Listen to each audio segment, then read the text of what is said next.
యేసుక్రీస్తు నామంలో అందరికీ హృదయపూర్వక వందనాలు తెలియజేస్తూ ఉన్నాం. ఈ యొక్క 40 డేస్లో మనము రాజుల చరిత్రని మనము ధ్యానిస్తూ ఉన్నాం. మరి ప్రస్తుతం మనము యూదా రాజులను ధ్యానిస్తూ ఉన్నాం. మరి నిన్నటి దినాన మనము యెహోషాపాతు గురించి మనము ధ్యానించినాము. ఈరోజు మనము ధ్యానించబోతున్నటువంటి రాజు పేరు మనము చూసుకున్నట్లయితే యెహోరాము. చెప్పండి, ఏం పేరండి? యెహోరాము. ఈ యెహోరాము అనగా మరి యెహోవా ఎత్తైన వాడు అని అర్థం వస్తూ ఉన్నది. ఇతని పేరుకి అర్థము యెహోవా ఎత్తైన వాడు అని అర్థం.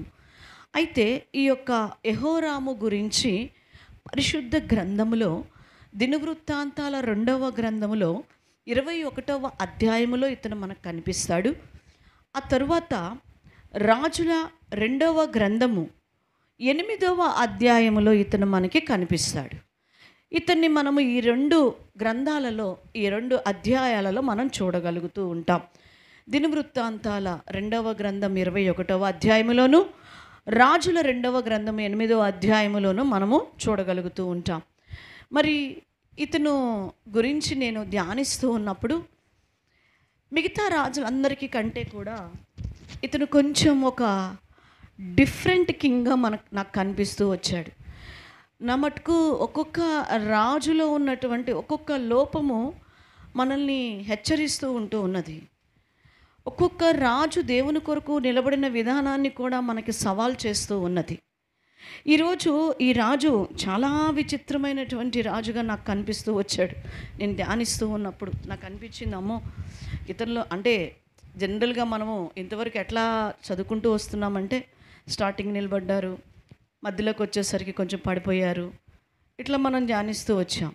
ఇతని గురించి మనం చూసుకున్నట్లయితే ఇతనిలో మొట్టమొదటిగా మనం చూస్తే ఇతని లక్షణంలో తండ్రితో కలిసి పరిపాలన చేశాడంట. ఇతను అంటే తండ్రి ఉండగానే ఏం చేసినాడు? పరిపాలన చేశాడు. చూడండి 8వ అధ్యాయంలో 16, 17 వచనాలను చదువుదాం.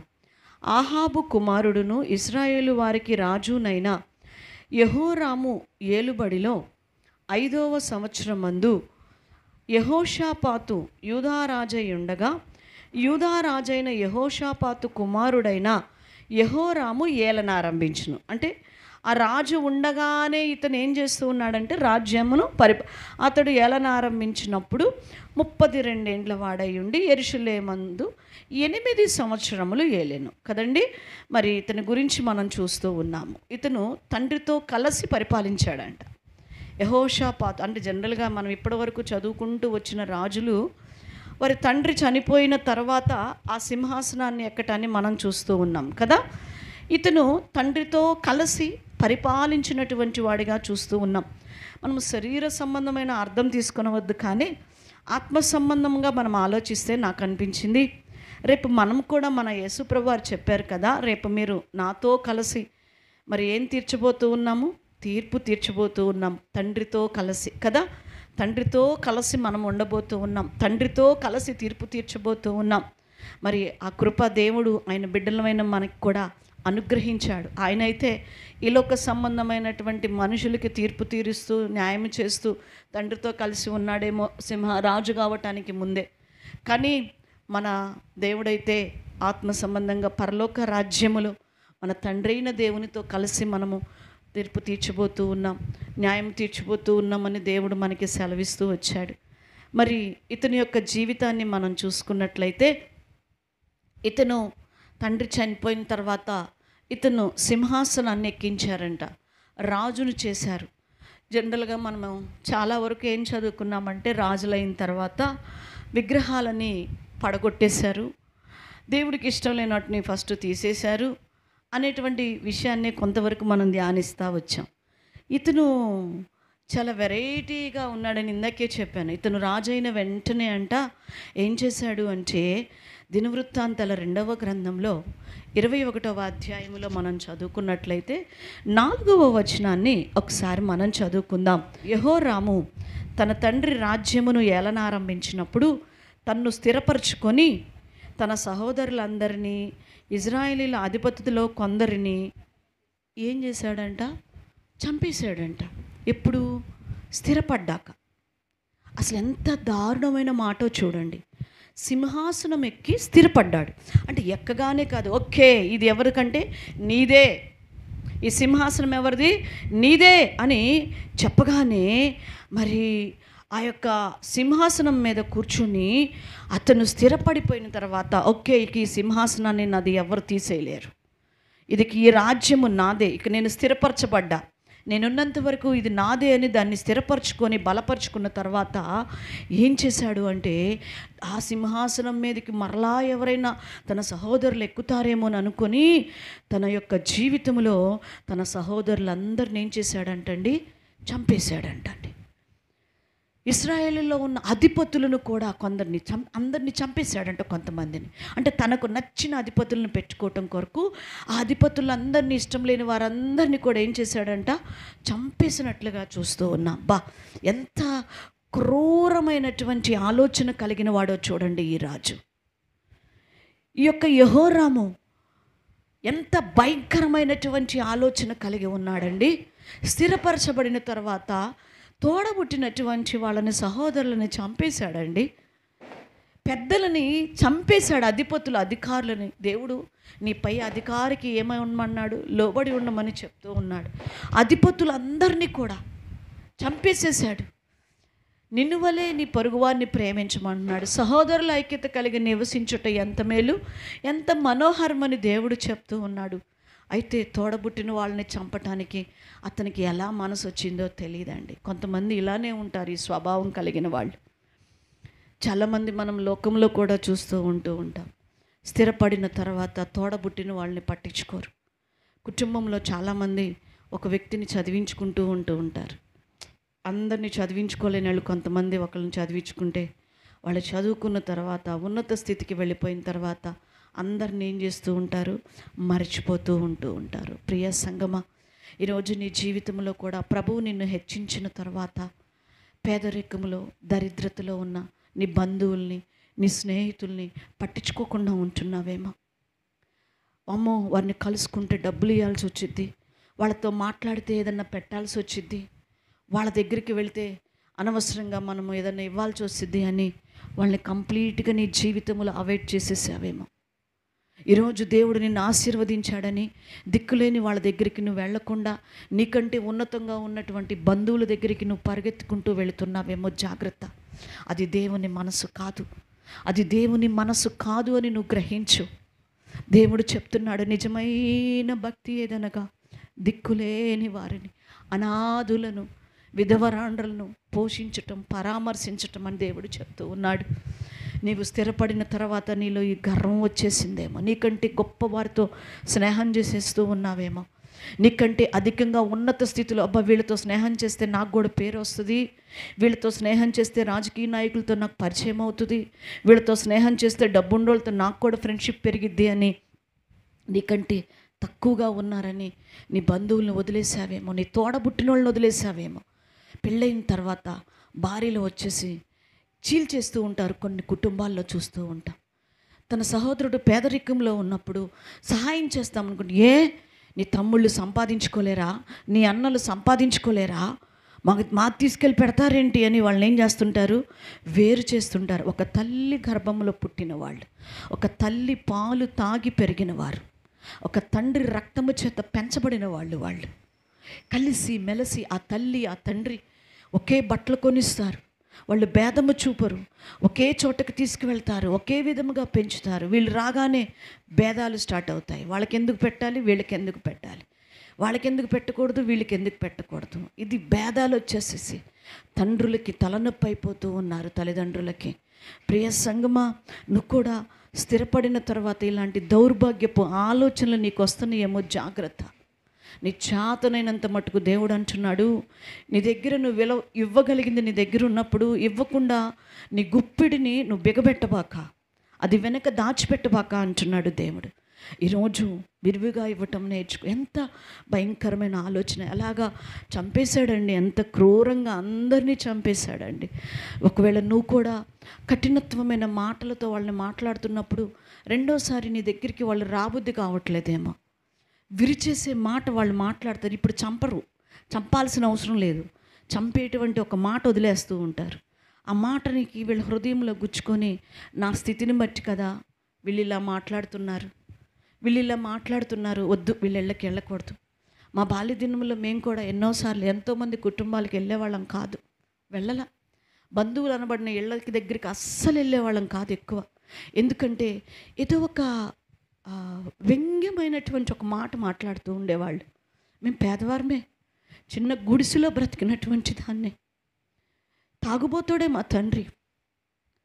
అయితే అలాంటి ఒక దెప్పు పడిపో మాటతో మాట్లాడుతున్నప్పుడు చిన్న బిడ్డలమైన మా హృదయాలు చాలా నొచ్చుకునేవి, మా మనసులు చాలా నొచ్చుకునేవి మా మనసు. ఈరోజు మమ్మల్ని అందరినీ ప్రేమిస్తున్నారు, అది దేవునికి మహిమ కలుగును గాక. కానీ ఒకలాగా తుచ్చంగా మాట్లాడేవాళ్ళు, వెళ్ళేవాళ్ళం కాదు. ఎందుకంటే మా పేదరికము కలుపుకునేది కాదు వాళ్ళని. వాళ్ళు మమ్మల్ని కలుపుకునేవాళ్ళు కాదు, డబ్బు ఉన్న వాళ్ళని కలుపుకునేవాళ్ళు చాలా వరకు. ప్రియ సంగమా, ఈరోజు నీ జీవితంలో నువ్వు కూడా అలానే ఉన్నావేమో, జాగ్రత్త. దేవుడు హెచ్చరిస్తూ ఉన్నాడు. మరొక విషయాన్ని మనం చూస్తే, ఇతను అతల్య మరి ఇతనికి భారీగా రావటాన్ని మనం చూస్తున్నాం. నిన్న చదువుకున్నాం. యెహోషాపాతు అహాబు కుమార్తె అయిన అతల్యాని ఇచ్చి ఈయనకేం చేశాడు, పెళ్లి చేశాడు, ఇశ్రాయేలు రాజు కుమార్తెని. మరి అతని చేత ఆమె అతి నీచమైన అసహ్యమైన అన్య ఆచారాలు చేయించిందంట. చదువుకుందామా? రాజుల 2వ గ్రంథంలో ఈ మాట ఒక్కసారి చదువుదాం. 8వ అధ్యాయము 18వ వచనం చదవండి. ఇతడు ఆహాబు కుమార్తెను పెండ్లి చేసుకొని ఉండెను కనుక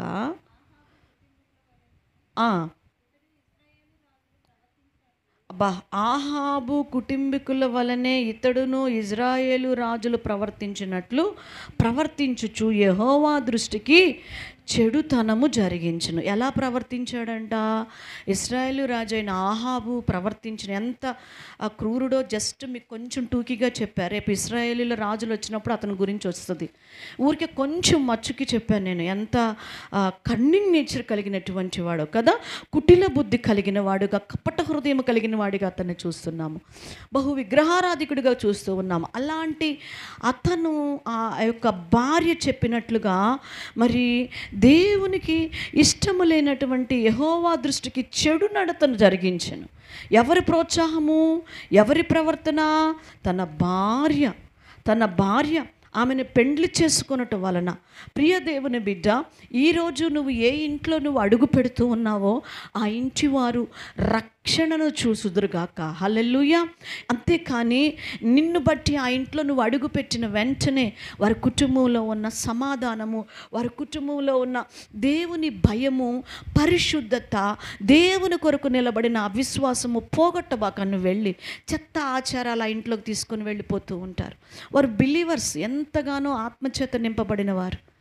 ఏదో సంథింగ్ ఎలానో వివాహాలు కొన్ని జరిగిపోతూ ఉంటాయి వాళ్ళ పొరపాట్ల వల్ల. అయితే వీళ్ళు ఏం చేస్తారు, ఇది మా ఆచారం, మేము ఇది తెస్తున్నాం, ఇది మాకున్నది, ఇది మేము మా సంప్రదాయం తెస్తున్నామని వాళ్ళు వద్దు నో అన్నా కూడా ఏం చేస్తుంటారు, చాలామంది తెచ్చేస్తూ. దానివల్ల వీళ్ళ విశ్వాసం కూడా ఏమైపోతుంటుంది, పాడైపోతూ ఉంటుంది. ఈరోజు నీ వల్ల కుటుంబాలు కట్టబడాలి.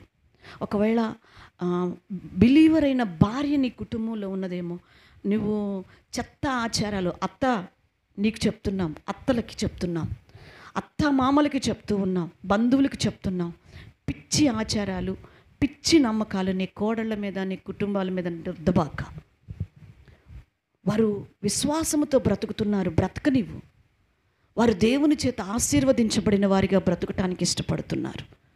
నీ జీవితంలో వారి విశ్వాసాన్ని, నీ మూర్ఖపు ఆలోచన, మూర్ఖపు ఆచారాలని వారి మీద రుద్ది వాళ్ళ మధ్య తగాదులు పెట్టి సమాధానం లేకుండా చేయొద్దు. ఈరోజు దేవుడు సెలవిస్తూ ఉన్నాడు, విశ్వాసి సంఘములో కూడా నువ్వు అన్య ఆచారాలని తీసుకురావద్దు. దేవుడు ఈరోజు మనకి సెలవిస్తూ ఉన్నాడు. ఈ స్త్రీని బట్టి అతడు దేవుని నామం అన్నదే అతని జీవితంలో స్టార్టింగ్ నుంచే చూడట్లేదు. ఒక్క సాట్ కూడా మనం చూడట్లేదు. స్టార్టింగ్ నుంచే అసలు పడిపోయాడు అతను. ఎంత భయంకరంగా ఆమెతో కలిసిపోయాడు. దేవుడు అన్నాడు కదండి, ఏక శరీరము అని. ఇక్కడ ఏక శరీరంతో పాటు ఏక మనసు అయిపోయింది. ఇతన్ని చూస్తుంటే సొలొమోన్ గారు, ముత్తాత గారు సొలొమోన్ గారు గుర్తొస్తున్నారు. సొలొమోను గారు ఆ యొక్క అన్య భార్యలను, విగ్రహారాధన భార్యలను పెళ్లి చేసుకోవటం వల్ల వాళ్ళంట సొలొమోను హృదయాన్ని తిప్పివేసినట్టుగా ఇతను అసలు స్టార్టింగ్ నుంచి ఆయనన్న వృద్ధాప్యంలో తిప్పివేశారంట. దేవుని మందిరం కట్టి అన్నీ చేసిన తర్వాత దేవుని కొరకు నిలబడినాక వృద్ధాప్యంలో అతను మనసు మార్చేశారని ఉంది. ఇతను స్టార్టింగ్లోనే చేసుకున్న దగ్గర నుంచే చెంగు పట్టుకొని వెళ్ళిపోతున్నాడు. ఆయన చెప్పిందంతా చేస్తూ ఉన్నాడు. తండ్రి కూడా మరి చెప్పాడో లేదో నాకు తెలియదు, నాయన బుద్ధి తక్కువయ్యి నా లోపం వల్ల నీకు ఇచ్చి పెళ్లి చేశాను రా, జాగ్రత్తరా అని కూడా చెప్పలే. మరి కలిసి పరిపాలన చేస్తున్నారు కదా, చిన్న చిన్న లోపాలు సరి చేసుకొని నో అని చెప్పి ఉన్నాడు కదా యెహోషాపాతు. మరి ఈ యొక్క తప్పు అని మరి చెప్పలేదేమో కలిసి ఉన్నప్పుడు. ఎక్కడ మనం గమనించట్లేదు ఆ విషయాన్ని అసలుకి. అయితే మూడో విషయాన్ని మనం చూసుకున్నట్లయితే దాని ఫలితంగా ఇతనికి వచ్చినటువంటి ఆ యొక్క ఫలం ఏంటో చూద్దాం. అతడు చేసినటువంటి ఆచారములను, ఆ యొక్క దేవుణ్ణి విడిచిపెట్టి చేసినటువంటి దాని ఫలితాన్ని మనం చూస్తే చాలా కష్టాలు తన జీవితంలో వచ్చేసినాయి అంట. దినవృత్తాంతాల 2వ గ్రంథంలో 21వ అధ్యాయంలో 10వ వచనాన్ని మనం ఒక్కసారి చదువుకుందాం. 8 నుంచి మనకు కనిపిస్తుంది, కానీ 10వ వచనాన్ని ఒకసారి చదువుకుంటే అది అర్థమైపోతుంది. కాగా నేటి వరకును జరుగుచున్నట్లు ఎదోమీలు యూదావారి చేతి క్రింద నుండక తిరుగబడిరి. యెహోరాము తన పితరుల దేవుడైన యెహోవాను విసర్జించినందున ఆ కాలమందు లిబ్నాయును అతని చేతి క్రింద నుండి తిరుగబడిన. ఏం చేశారంటే వాళ్ళంతా తిరుగుబాటు చేసి పడేశారు. చాలా కష్టాలు వచ్చేసేసినాయి అంట. అందరూ తిరుగుబాటు స్టార్టింగ్ నుంచే ప్రారంభించేశారు. ఇతనేమో స్థిరపడింది అనుకుంటున్నాడు సింహాసనం, అందరినీ చంపేశాయి, ఇంకా నాకేం అడ్డుబండలు లేవు అంటే అనుకొని తన జీవితంలో హ్యాపీగా ఉన్నాడంట. కానీ ఇతన్ని చేస్తున్న కార్యాలను బట్టి అన్నీ ఏమొచ్చేస్తున్నాయి అంట, కష్టాలు ప్రారంభమైనాయి. ఈరోజు చాలామంది కష్టాల రంగంలో దేవుణ్ణి నిందిస్తూ ఉంటారు. ఆ కష్టాలు ఎందుకు వచ్చినాయి అనేది ఒక్క సెకండ్ నువ్వు కూర్చొని ఆలోచిస్తే అది నీ దోషమే అని తెలుస్తుంది.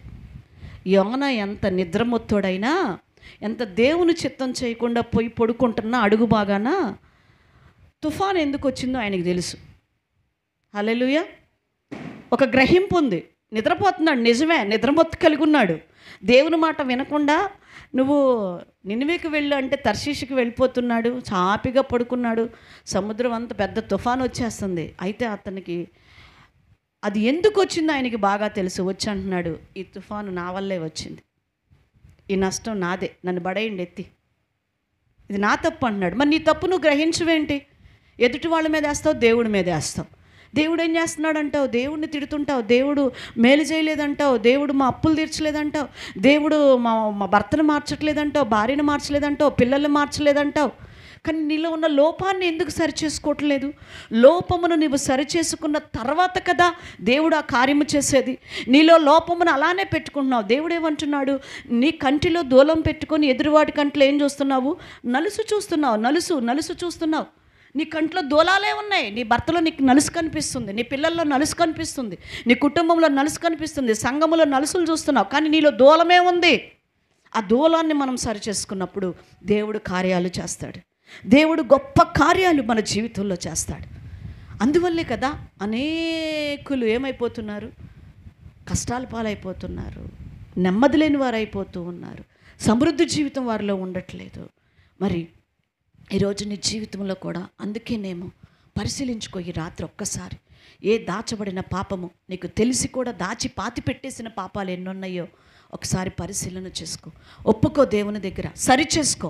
ఒప్పుకోమంటే జస్ట్ ప్రార్థన చేసేసి వెళ్ళిపోవటం కాదు, హృదయపూర్వకంగా దాన్ని ఒప్పుకొని విడిచిపెట్టు.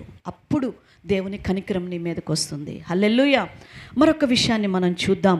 ఇక్కడ మనం చూస్తే శత్రువులు రాజ్యంలో జొరబడి దోచుకొని రాజు భార్యలని అతని బిడ్డల్ని ఎత్తుకొని వెళ్ళిపోయారంట. ఒక్క కుమారుణ్ణి విడిచిపెట్టారంట, అంతే. అందరిని తీసుకొని వెళ్ళిపోయారంటండి శత్రువులు వచ్చేసి.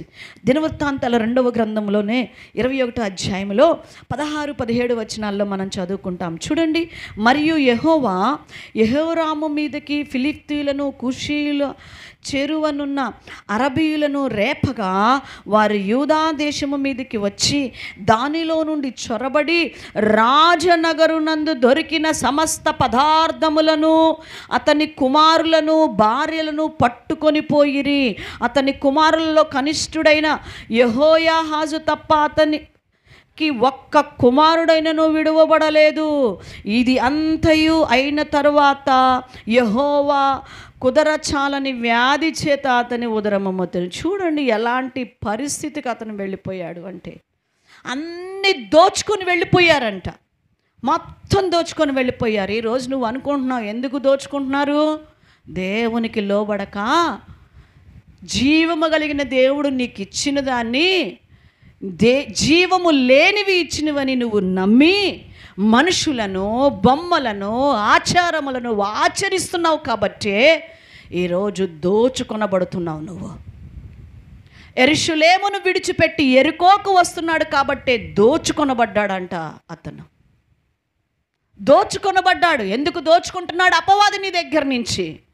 వాడు దోచుకోవటానికి నువ్వు అవకాశం ఇచ్చావు కాబట్టే.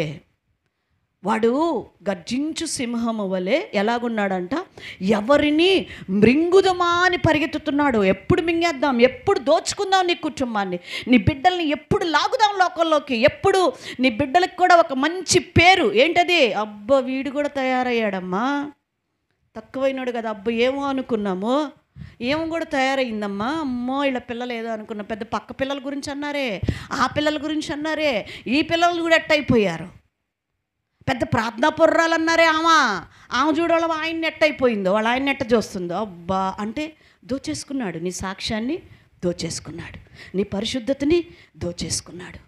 వాడు దోచుకునేది ఏం దోచుకుంటాడు నీ దగ్గర నుంచి? వెండి బంగారాలు దోచుకోడు.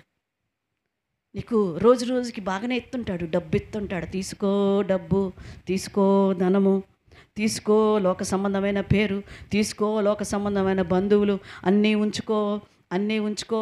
పరిశుద్ధత ఇచ్చేయి, ప్రార్థన ఇచ్చేయి, వాక్యం ఇచ్చేయి, నీ జీవితంలో నుంచి నీ సాక్ష్యాన్ని ఇచ్చేయి. వాడు నిన్ను అన్నీ దోచుకోగలిగాడంటే, కానీ యోబు సాక్ష్యాన్ని సాతాను దోచుకోలేకపోయాడు. హల్లెలూయా. ఈరోజు ఆ రాజు లోకమునకు చోటిచ్చాడు కాబట్టే, అన్య దేవతలకు చోటిచ్చాడు కాబట్టే రాజులు వచ్చి మొత్తం తీసుకొని పోయాడు. వాడు దొంగయు దోచుకునేవాడంట. ఎవరాడు? దొంగయు, వాడు దోచేసుకున్నాడు నీ దగ్గర నుంచి. నీకు అర్థం కావట్లా, పోయింది కూడా తెలియదు కొంతమందికి. సౌలు రాజుకి యెహోవా ఆత్మ తనను విడిచిన సంగతే తెలియలే, దేవుని ఆత్మ తనను విడిచిన సంగతే తెలియలే అతనికి. ఈరోజు మనం గ్రహించాలి, ఎప్పటికప్పుడు గ్రహిస్తూ ఉండాలి. ఒక్కోసారి ఎప్పుడు అది గ్రహిస్తామంటే ప్రార్థనలో ఉన్నప్పుడు తెలిసిపోతుంటుంది మనకి. మనం ఎక్కువగా ప్రార్థనలో ఉంటున్నప్పుడు మనసు గల్లిబిలి పుట్టిస్తూ ఉంటుంది. ఏదో సన్నిధి పక్కకి వెళ్ళిపోతున్నట్టు అనిపిస్తుంది. కొంచెం విస్తారంగా మాట్లాడినప్పుడు కొన్నిసార్లు గబుక్కన నిన్నేదైనా బాధ పెట్టి గబుక్కన చూక్కన ఒక మాట అన్నప్పుడు మీకేమో నాకు తెలీదు, నాకు నిద్ర పట్టదు. నిజంగా మీరు నన్ను గమనించారో లేదో నాకు తెలియదు, కానీ ఏదైనా ఉంటే అది ఒకవేళ నా తప్పు లేకపోయినా ఆ మాటలో పర్వాలేదు క్షమాపణ అడుగుదాం, పర్వాలేదు వదిలేయమని చెప్దాం. వెంటనే ఒక్కసారన్నా అలా కనపడి క్షమించబ్బా, క్షమించు తల్లి అంటే వాళ్ళు అనుకుంటారు నేనేదో పాపం చేశాను అనుకుంటా. పర్లా, దేవునికి స్తోత్రం. కానీ ఆ మాట అనేదాకా నాకేముండదో తెలుసా? నాకు నెమ్మది ఉండదండి. నాకు నెమ్మది అంటే నెమ్మది అంటే ఏం పోతుంది నా దగ్గర నుంచి? ఏం లేదనుకోవాలో తెలుసా? దేవుని సన్నిధి పక్కకు పోతుంది అనిపిస్తుంది నాకు. అమ్మో యెహోవా సన్నిధి పక్కకి వెళ్ళిపోయింది, నా దగ్గర లేదనే ఒక ఫీలింగ్ వచ్చేస్తుంటుంది. ఒక ఫీలింగ్ అది నాకు ఒక మంటని కలిగిస్తూ ఉంటుంది, ఒక వేదన, ఒక బాధ, ఏడుపు వచ్చేస్తుంటుంది. నాకు తెలియదు, కన్నీరు కారిపోతూ ఉంటుంది. కారణం నా నోటి మాట వల్ల, నా చిన్న తొందరపాటు వల్ల ఆ సన్నిధిని పోగొట్టుకుంటాం మనం. ఈరోజు నువ్వు పోగొట్టుకోబాక దేవుని సన్నిధి.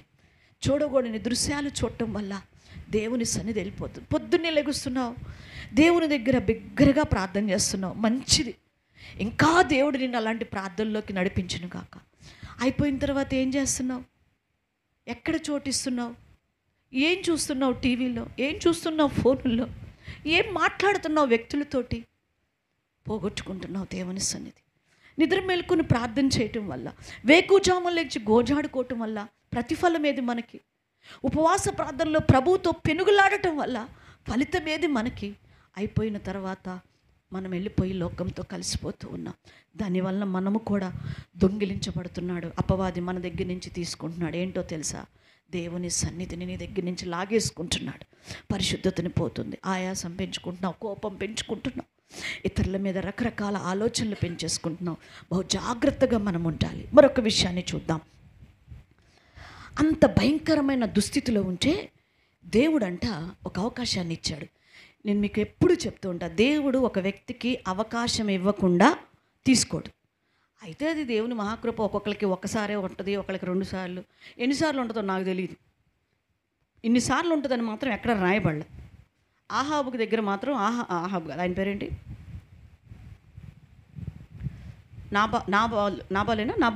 నాబాలు దావీదుకిని పో అంటుంటాడు కదండి.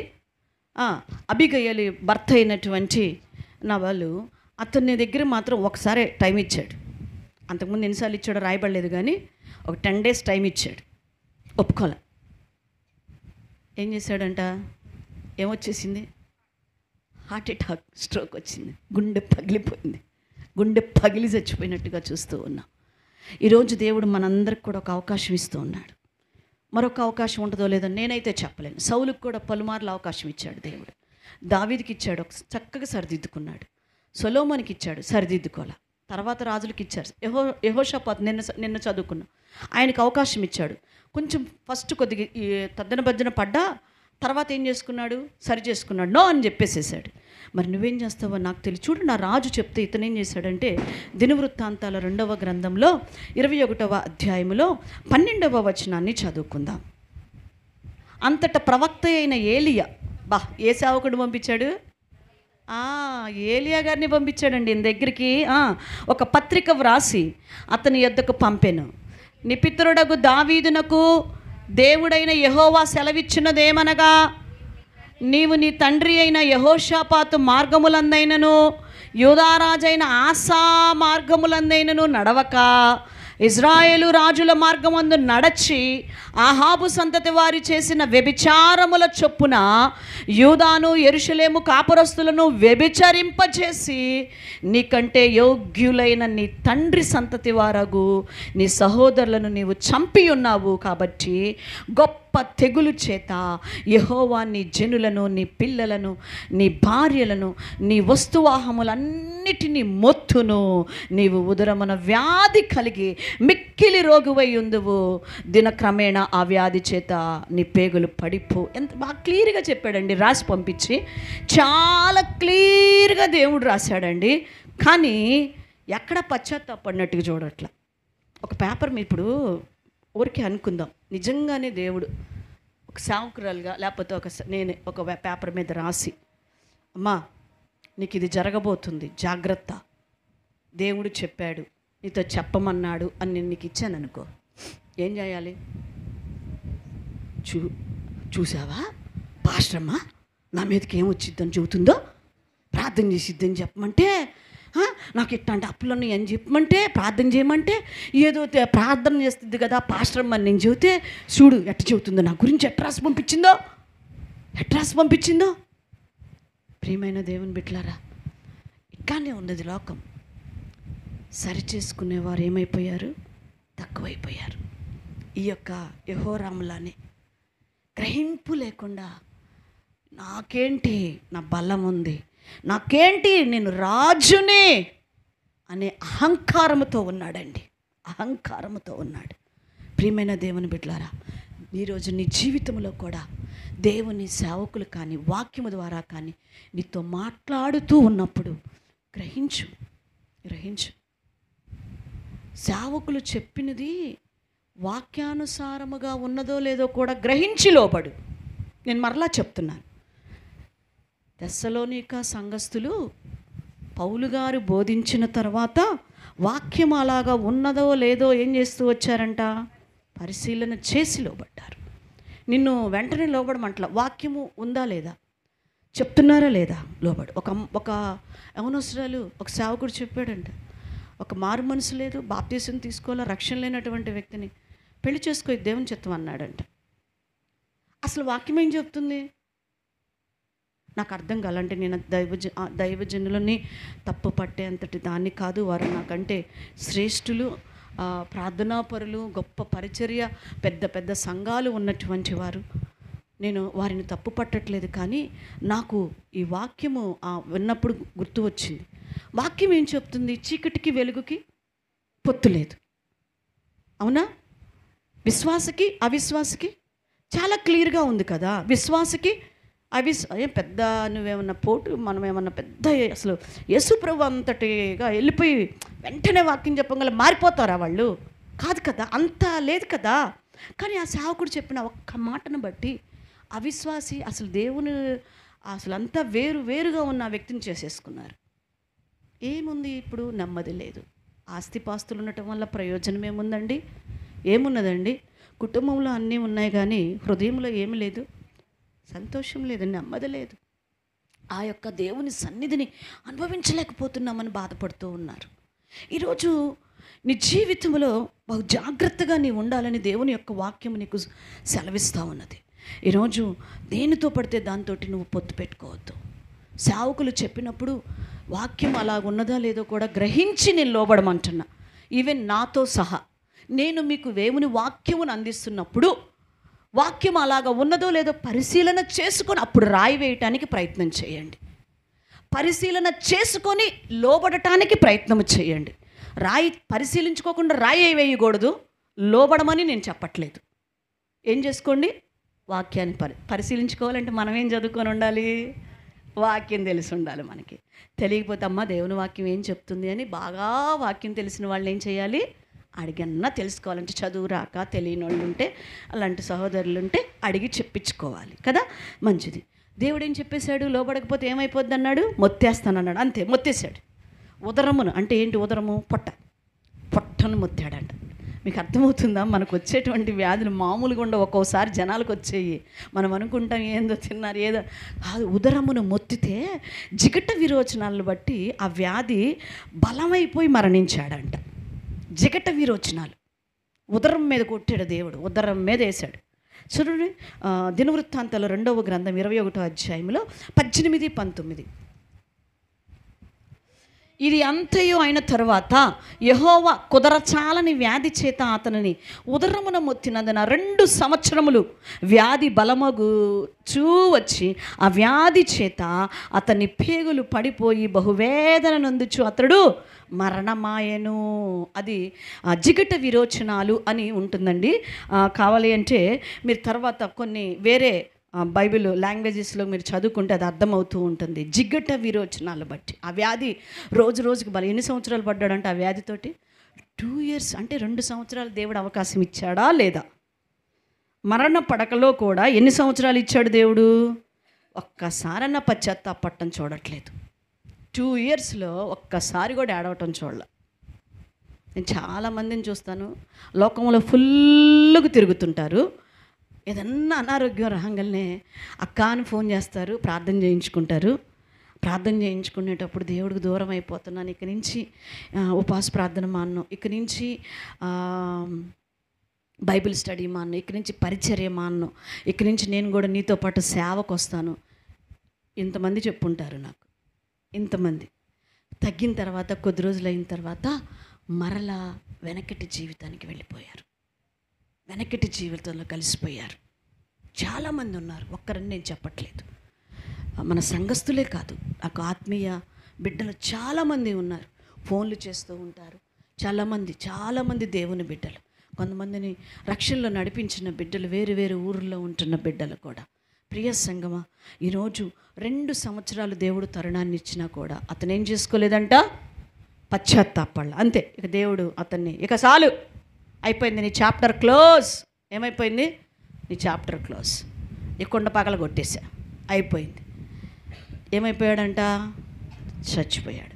నువ్వెంతకీ లోబడకపోతే ఓరక నువ్వు జీవిస్తున్నావు, నీకు అర్థం కావట్లా. జీవించుచున్నావన్న పేరు మాత్రము నీకున్నది, కానీ నీవెవరివి? మృతుడవు అంటున్నాడు. ఎందుకంటే నీలో ఆత్మ సంబంధమైన జీవము లేదు. ఆత్మ సంబంధమైన జీవము మనలో లేదు. పేరుకు మనము శరీర సంబంధముగా లోకముల దృష్టిలో బ్రతికి ఉన్నాము, కానీ ఆత్మ సంబంధముగా దేవుని దృష్టిలో ఎలాగున్నావు అంటున్నాడు?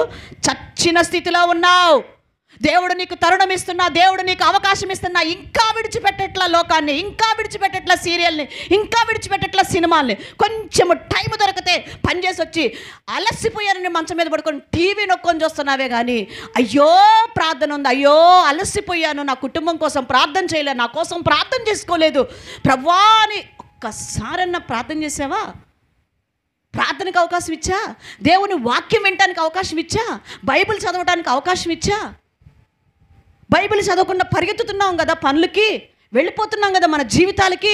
సమయం వస్తే కూర్చొని వాక్యం చదువుతున్నా, ఎన్ని అధ్యాయాలు చదువుతున్నా, ఎంత ధ్యానిస్తున్నా ఆ వాక్యాన్ని పరిశీలన చేసుకోండి సంగమా. ఈరోజు దేవుడు మనతో మాట్లాడుతూ ఉన్నాడు. అతను మరణించినప్పుడు అంట ప్రజలెవ్వరు ఏడవలేదంట, అస్సలు ఏడవలేదంటండి. అతను చచ్చిపోతే ఒక్కళ్ళు కూడా ఏడవలేదు. అసలు ఎవరికి ఇష్టం లేదంట ఆయనకి, ఎవ్వరికి ఆయనంటే ఇష్టమే లేదంటండి. ప్రజలు ఎవ్వరికి ఇష్టం లేదంట. చదవండి ఆ మాట, దినవృత్తాంతాల 2వ గ్రంథం 21వ అధ్యాయం. అసలు ఈ మాట నాకు ఎంత దుఃఖాన్ని కలుగజేసిందంటే, జనరల్గా పెద్దలు కూడా ఏం చెప్తూ ఉంటారంటే, ఈ లోకంలో ఒక నానుడు ఉన్నది ఏంటంటే, కొంతమంది లోకస్తులు ఏమంటారంటే 4 రాళ్ళు వెనకేసుకో అంటారు. కొంతమంది ఏం చెబుతారంటే 4 మనుషుల్ని సంపాదించుకో అని చెప్తారు. కొంతమంది ఎందుకు? మనల్ని మోసుకెళ్ళటానికి 4 మనుషుల్ని సంపాదించుకో, 4 రాళ్ళు ఏముంది ఈరోజు ఉండి పోతాయి అని కొంతమంది అంటారు కదా.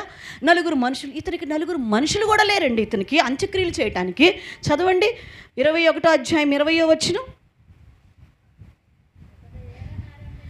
అతడు ఏలనారంభించినప్పుడు 32 ఏండ్ల వాడు, యెరూషలేములో 8 సంవత్సరములు ఏలి ఎవ్వరికి ఇష్టము లేని వాడై అతడు చనిపోయెను. ఎవరికి ఇష్టం లేదంటండి. రాజుల సమాధులలో గాక దావీదుపురమందు వేరు చోట జనులు అతన్ని పాతి పెట్టేశారంట.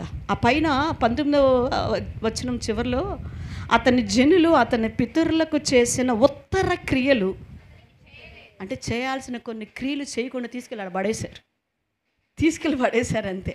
ఎందుకంటే ఒక్కళ్ళకు కూడా ఇష్టము, అబ్బా ఈ బిడ్డ నాకు ఇష్టము అనేటువంటి సాక్ష్యాన్ని సంపాదించుకోలే. ఒక్కళ్ళ యొక్క, అంటే మరీ భూమి మీద ఒక్కళ్ళు కూడా ప్రేమించలేటువంటి జీవితం లేదండి అతనికి. ఎంత భయంకరమైన వ్యక్తి. నేను అనుకుంటాను, చెడును ప్రేమించాడు కదా, చెడు ప్రకారం నడుచుకున్నాడు కదా, కనీసం ఆ చెడు జీవితంలో ఉన్నవాళ్ళు కూడా వచ్చి ఇతను ఇష్టపడలేదండి. ఇతనికి ఆ ఉత్తరఖండాలు చేయలేదు, ఏమీ చేయలేదండి అతనికి. వాళ్ళన్నా కనీసం వచ్చి వీడు మనతో పాటు తాగాడురా, వీడు మనతో పాటు తిరిగినోడురా, మనతో పాటు అమ్మాయిల దగ్గరికి వచ్చినాడురా, సో మనోడిని బాగొట్టకూడదు పదరా అని కనీసం వాళ్ళన్నా వచ్చారా? వాళ్ళు కూడా రాలా. అంటే అట్లాంటి వాళ్ళకు కూడా బహుశా ఇతను నచ్చలేదేమో, ఇతని పనులు అట్లాంటి వాళ్ళకు కూడా ఇష్టం లేదేమో. చూడండి ఎలాగా ఉన్నాడు ఈ రాజు. అందుకే నేను మీకు ఇందాక స్టార్టింగ్లో చెప్పా, ఈ రాజు జీవితం చాలా వెరైటింగ్. అసలు నేను చదువుతుందంటే నాకు చాలా, దాన్ని ఏమంటారు, అసలు అట్లా గూస్ బంప్స్ వచ్చేసేస్తుంది. అమ్మో ఇంత భయంకరంగా, అంటే చాలాసార్లు చదివాం, ఇప్పుడే ప్రత్యేకంగా చదువుతున్నావు అంటే చదివాం. దేవుని వాక్యం ఎప్పుడు చదువుతున్నా కూడా కొత్తగా చదువుతున్నట్టు, కొత్తగా తేనె నాకుతున్నట్టు ఉంటుంది. అర్థమవుతుందండి? కొత్తగా చదువుతున్నట్టు ఉంటుంది. ఎంత భయంకరమైన స్థితిలో ఈ రాజు ఉన్నాడో చూడండి. అతన్ని పాతి పెట్టేశారంట. ప్రియమైన దేవుని బిడ్డలారా, ఇది యెహోరాము యొక్క సాక్ష్యం. యెహోరాము యొక్క సాక్ష్యం అండి ఇది. ప్రియ సంగమా, ఈరోజు మనము ఎలాగ ఉన్నామో ఒక్కసారి మనల్ని మనము పరిశీలన చేసుకోవలసినటువంటి వారముగా ఉన్నాము, పరిశీలన చేసుకోవలసిన వారముగా ఉన్నాము. ఈరోజు నువ్వు కూడా యెహోరాము పరిస్థితిలో దేవుని బిడ్డలని, దేవుని సహవాసము, దేవుని సంగమును పోగొట్టేసుకున్నావేమో. లోకమును సంపాదించుకోవటం వల్ల నీకు ప్రయోజనమేమీ లేదు. నీ కొరకు ఏడ్చేవారు ఏమండి, తబిత తెలుసు కదండి. తబిత అనే స్త్రీ పేదలకి, విధవరాళ్ళకి అందరికీ కూడా సహాయం చేస్తూ ఉంటే ఆమె చనిపోతే వాళ్ళందరూ ఏం చేశారంట, ఆమెకి ఎవ్వరు లేరు, ఆమె ఒంటరిది. కానీ ఏం చేశారు వీళ్ళు? ఏడ్చారంట, గుండెలు పాదుకున్నారంట. నేను కూడా అదే అడుగుతుంటాను. ఉన్నారు తల్లిదండ్రులు, కాదంటలేదు, ఎక్కడో ఉంటారు నాకు కదండి, దూరంలో ఉంటారు, తమ్ముడు కుటుంబం దూరంలో ఒంటరిగా ఉంటాం. కానీ మన జీవితం ఎలా ఉండాలో తెలుసా? ఇంత భయంకరమైనటువంటి స్థితిలో అందరికి ఇట్లా ఉండకూడదండి.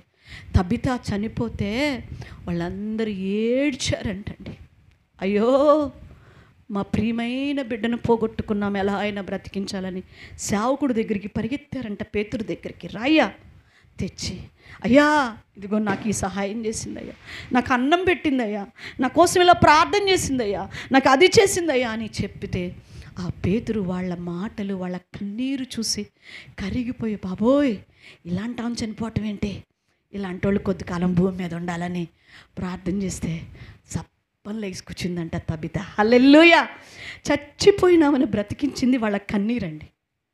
ఈరోజు నశించిపోతున్న లోకములో చచ్చిపోయినటువంటి స్థితిలో ఉన్న ఆత్మలను బ్రతికించేది నీ ప్రార్థనలు, నువ్వు చేసే కన్నీరు. నాకెందుకులేని నీ కన్నీరు ఎండిపోయింది. నశించిపోతున్న ఆత్మలు, తాగుబోతులు ఎంతమంది మన కళ్ళ ఎదుట కనిపిస్తున్నారు, వ్యభిచారులు కనిపిస్తున్నారు, విగ్రహారాధికులు కనిపిస్తున్నారు, లోకములో ఇటు సగం భక్తి సగం లోకములో ఉన్నవారు కనిపిస్తున్నారు. వారి గురించి మనం చెప్పుకున్నట్టు కంటే ప్రార్థించుట మేలు. హల్లెలూయా! నువ్వు ప్రార్థించినప్పుడు ప్రభు అక్కడ కార్యాలు చేస్తాడు. అందుకే ఈ ఉపవాస ప్రార్థనలు. ఈరోజు ప్రార్థన చేద్దాం ప్రభు సన్నిధిలో. మన యొక్క చుట్టుపక్కల, లేకుంటే మన ఒంగోలు ప్రాంతంలో, మన దేశంలో కానీ మరి ఆ పాపపు ఉచ్చులో ఉన్న ప్రతి ఒక్కరి కొరకు కూడా ప్రార్థన చేద్దాం. చిన్న వాక్యం. దేవుడు తన వినికిడిలో దీవించును గాక. ఈ స్థితి నుంచి దేవుడు మనల్ని తప్పించును గాక. అనేకులకు ఆశీర్వాదకరంగా మనల్ని ఉంచును గాక. ఆమేన్.